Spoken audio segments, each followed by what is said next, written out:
Happy Sabbath. How are you all? I hope you all had a wonderful, wonderful week and enjoy that few days of cool weather and a little bit of rain, right? And tonight we're going to continue to ask the Lord to bless you, to keep you safe, and to give you plenty of love, joy, and peace. We're going to study chapter 36 of Genesis. And this chapter is about Esau and his descendant. And we remember that in the previous chapter, we said Esau spurned his birthright and never showed any spiritual interest or understanding of the things from God. But God didn't forget him because he was Isaac's son and he was still Jacob's brother. And he became the father of Israel's brother nation, Edom. Let me start reading verse 1.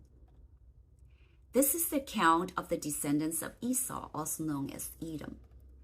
Esau married two young women from Canaan, Ada, the daughter of Elon the Hittite, and Oholibamah, the daughter of Anna and granddaughter of Zibeon the Hivite. He also married his cousin Basemath, who was the daughter of Ishmael and the sister of Naboth. The name Edom is attributed to Esau because it means red. If you remember the previous chapter, we mentioned that Esau had red hair, right? And then also Genesis told us that there were some red lentil stew. And this red lentil stew was eaten by Esau as exchange for his birthright to Jacob. And this term also appropriate for the land of Edom because it's red sandstone formation and soil. So Edom means red. Now Esau has 3 wives. 2 of them were from the land of Canaan, and one of them was Ishmael's daughter. That means that she was Esau's cousin. So the 3 wives named called Ada, Oholibamah, I don't know whether I pronounced it correctly, and Basemath. Verse 4. Ada gave birth to a son named Eliphaz for Esau, and Basemath gave birth to a son named Ruel. Oholibamah gave birth to a son named Jeush, Jalem, and Korah. All these sons were born to Esau in the land of Canaan.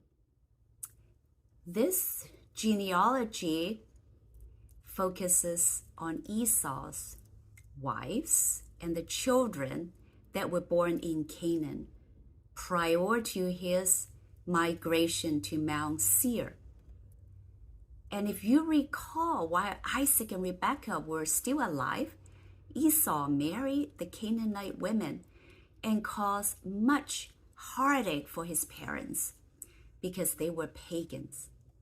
And when Esau saw his father sending their faithful old servant to his mother's hometown Haran to look for a wife for his brother Jacob, he realized that his parents liked their sons to marry kinsmen, someone from their family.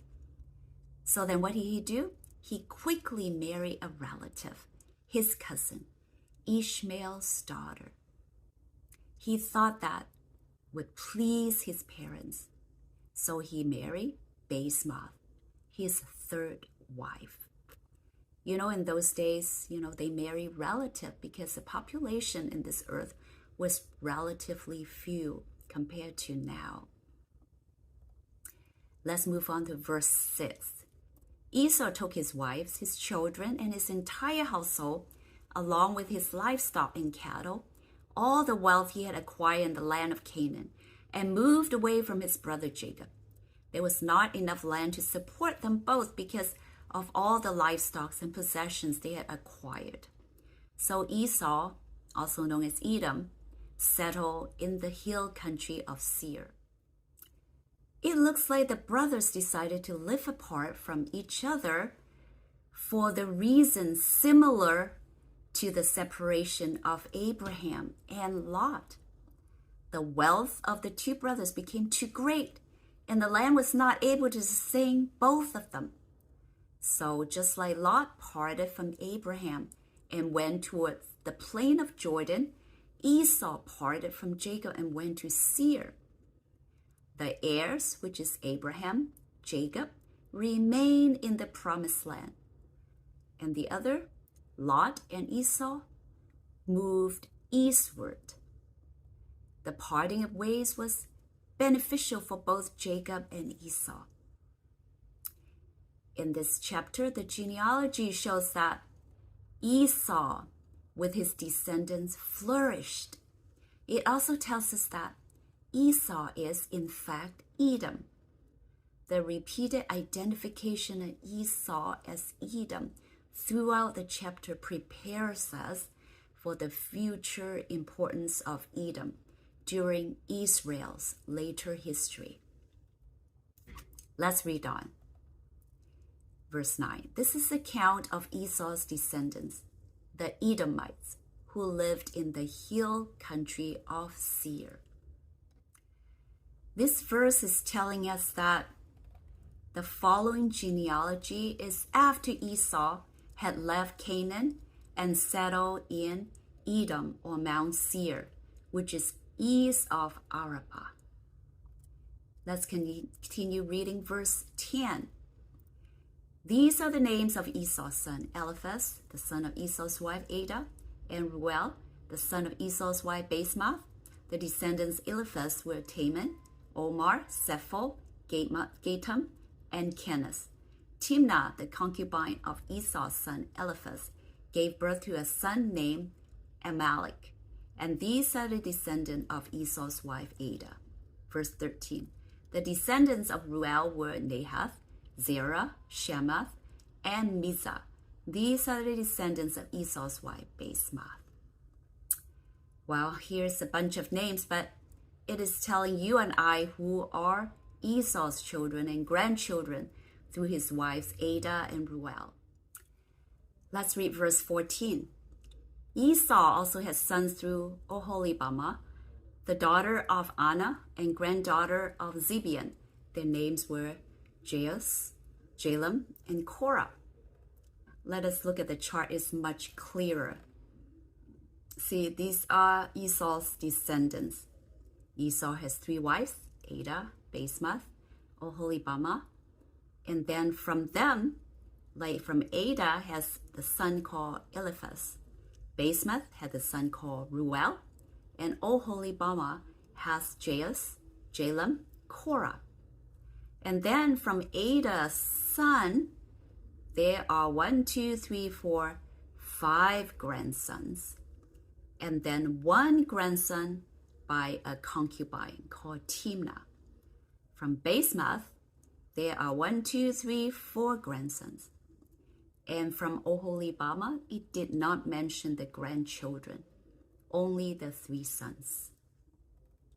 So Esau from here, from this chapter 36, had 5 sons and 10 grandsons. One more interesting observation. Now, one of the sons of Esau, from verse 10, is called Eliphaz. And one of Eliphaz's sons in verse 11 is Teman. Now, you remember the book of Job. One of the comforters of Job was named Eliphaz, the Temanite.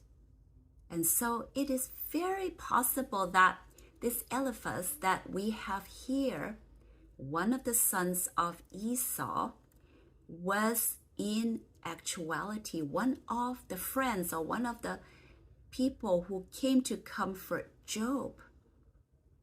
So if it is correct, it will help us to date the book of Job, meaning that Job is one of the oldest books in the Bible. You might say Genesis is the oldest, right?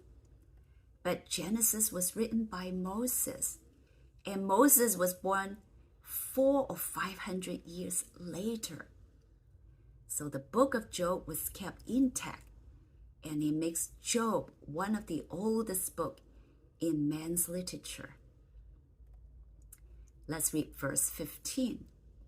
These are the descendants of Esau who became the leaders of various clans. The descendants of Esau's oldest son Eliphaz became the leaders of the clans of Teman, Omar, Zepho, Kenath, Korah, Gatam, and Amalek. And these are the clan leaders in the land of Edom who descended from Eliphaz. All these were descendants of Esau's wife Ada. Well, this list shows the transition of Esau descendants from a family to a tribal structure. Another word for leader in other Bible translations call them chiefs. And they are tribal chiefs or leaders from these tribes. Verse 17. The descendants of Esau's son Ruel became the leaders or chief of the clans of Nahath, Zerah, Shema, and Mitzah. These are the clan leaders in the land of Edom who descended from Ruel. All these were descendants of Esau's wife Basemath. While through Basemath's son Ruel, these grandchildren became the tribal leader or tribal chiefs of 4 tribes: Nahath, Zerah, Shema, and Mitzah. Verse 18. The descendants of Esau and his wife Oholibamah became the leaders of the clan of Jeush, Jalem, and Korah. These are the clan leaders who descended from Esau's wife Oholibamah and the daughter of Anah. So through Oholibamah, Esau's 3 sons became chiefs or leader of 3 tribes: Jeush, Jalem, and Korah. Okay, you don't have to memorize this. This is a lot of names. It's just, again, Esau's family become tribal leaders and divided into tribes. Verse 19. These are the clans descended from Esau, also known as Edom, identified by their clan leaders. And let's read on verse 20. These are the names of the tribes that descended from Seir, the Horite, who lived in the land of Edom: Lotan, Shobal, Zibeon, Anah, Dishan, Ezer, and Dishan. These were the Horite clan leaders, the descendants of Seir, who lived in the land of Edom. This genealogy is telling us that the original people living in Mount Seir were Horites. And just like Israel drove out the people of Canaan, Esau's descendants drove out the Horites. And so the land of Mount Seir no longer belonged to the Horites, but became the dwelling place of Esau and his descendants. And they called the place Edom. While in Deuteronomy 2:22, it kind of gives us that history.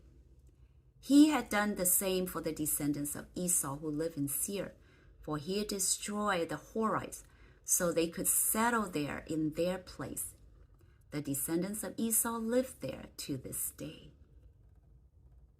Now let's move on. The genealogy of the Horites continues. The descendant of Lotan were Hori and Heman. Lotan's sister was named Timna. And Timna, if you remember just now the chart, is a concubine of Esau's son. Verse 23. The descendants of Shobal were Elvan, Manahath, Ebal, Shephel, and Omna. 24. The descendants of Zibeon were Anah, and Ea. And this is the Anah who discovered the hot spring in the wilderness while he was grazing his father's donkeys. It gives a special mentioning about Anah discovering the hot spring. Why make a special mentioning of that? Well, Anah's discovery of hot spring was important because it increased the value of the land there. Water, especially natural hot water, was a valuable commodity in the ancient Middle East. Now let's move on. 25.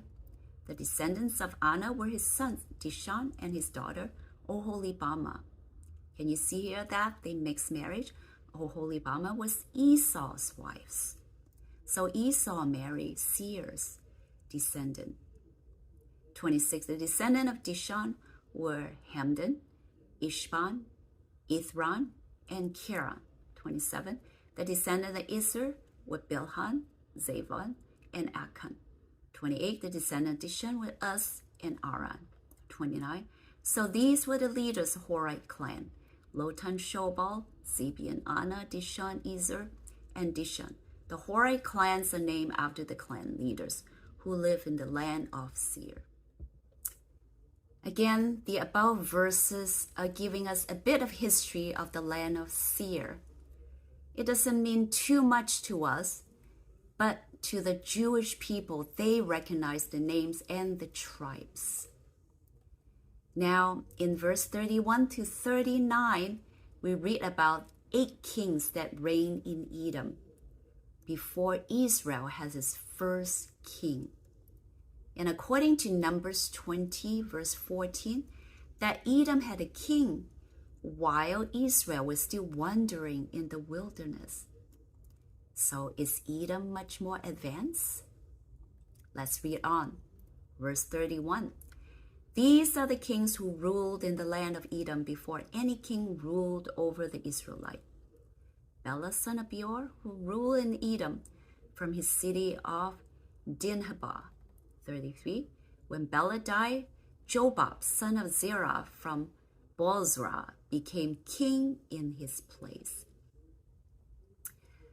Well, again, there's a bunch of names, but in verse 32, notice that there's a man called Jobab, son of Zerah. Many scholars think that he might be the same Job that we read in the book of Job. We know that Job was a ruler, a king over an area.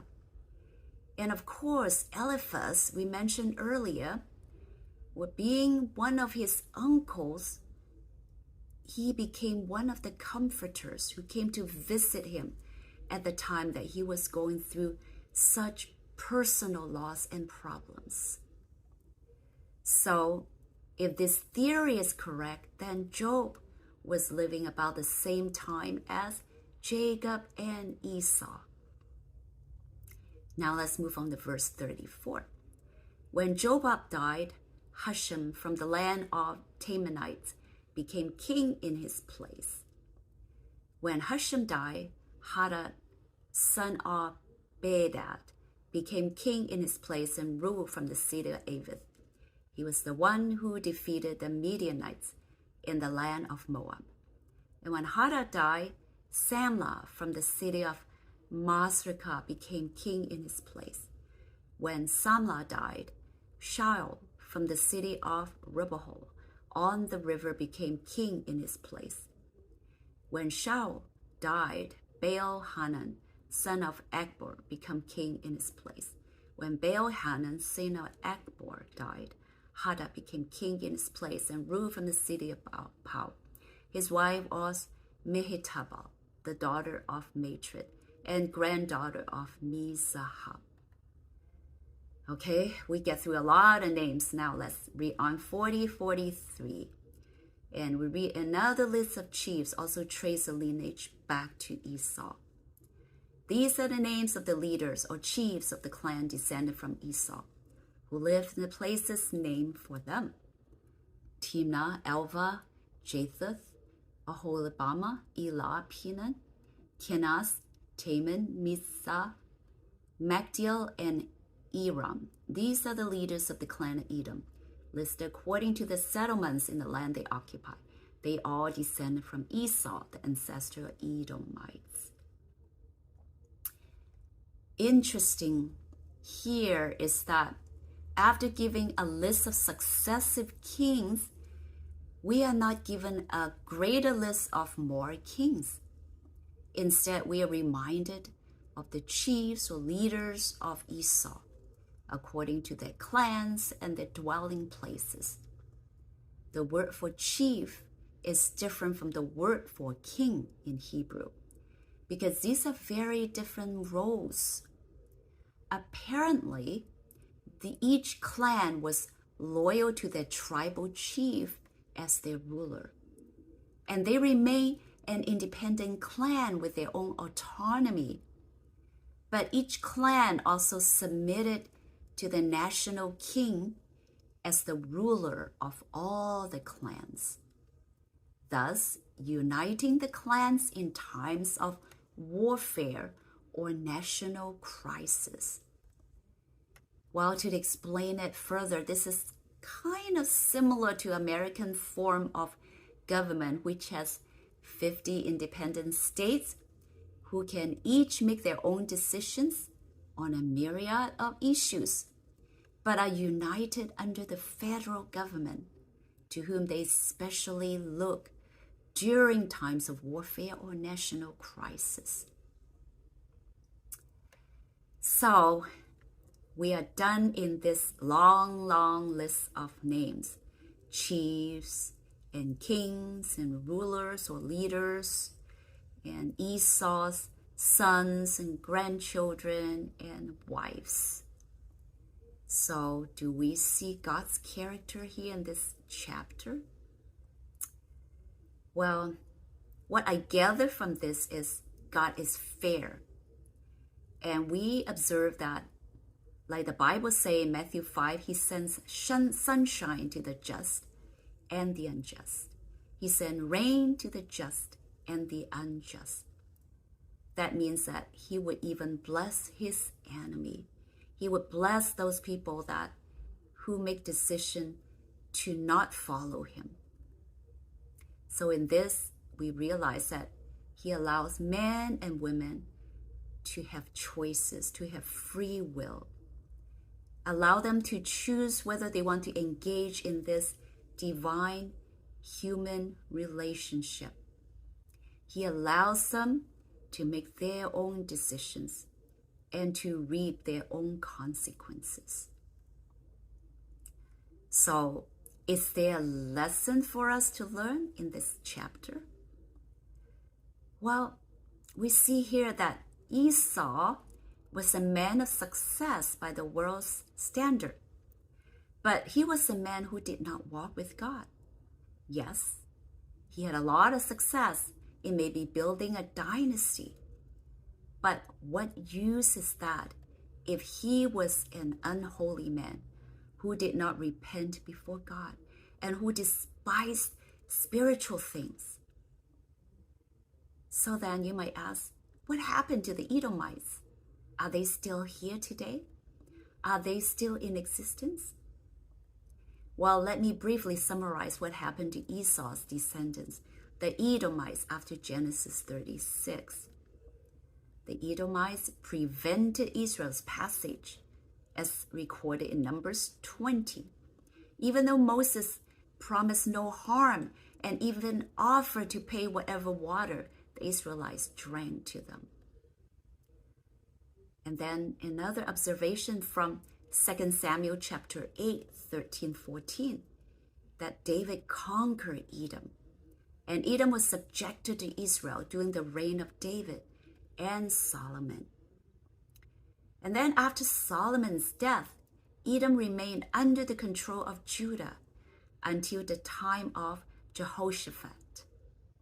And near the end of Jehoshaphat's reign, Edom joined with other enemies of Judah for a raid on Israel in the land of En-Gedi. And this is recorded in 2 Chronicles chapter 20. And so Edom successfully revolted against the Jewish king Jehoram in 849 to 842 BC and gaining freedom. And then later in the book of Obadiah, it speaks of Edom's sin and its coming judgment. Jeremiah 49 did the same thing. So then after that, what happened to Edom? Well, it is shrouded in mystery. we know only that Edom lost its independence in the 5th century BC. And from about 312 BC, it was controlled by the Sabbateans, an ancient Arabic people. This author called Nelson Glueck, from his book The Other Side of the Jordan, explains that not all of the Edomites left the region of Edom when the Nabatean Arabs took control of the area. Those who did not leave the area Edom and went to the area southern Judea, the land on the western side of Dead Sea, and these people became known as Edomian, and their blood intermingled with the people already living in that area. So then, what happened to the Edomian? So by the end of spring AD 68, the Romans had laid waste to Edomia. The descendants of Esau are lost to history. Of course, their DNA lives on in some sense, but they are so intermixed with other peoples that there's no definable genetic group of Edomites today. Well, I hope you find this interesting, even though it's a whole list of names. But, the Bible does not put any information into waste. There's a lesson behind. Have a happy Sabbath.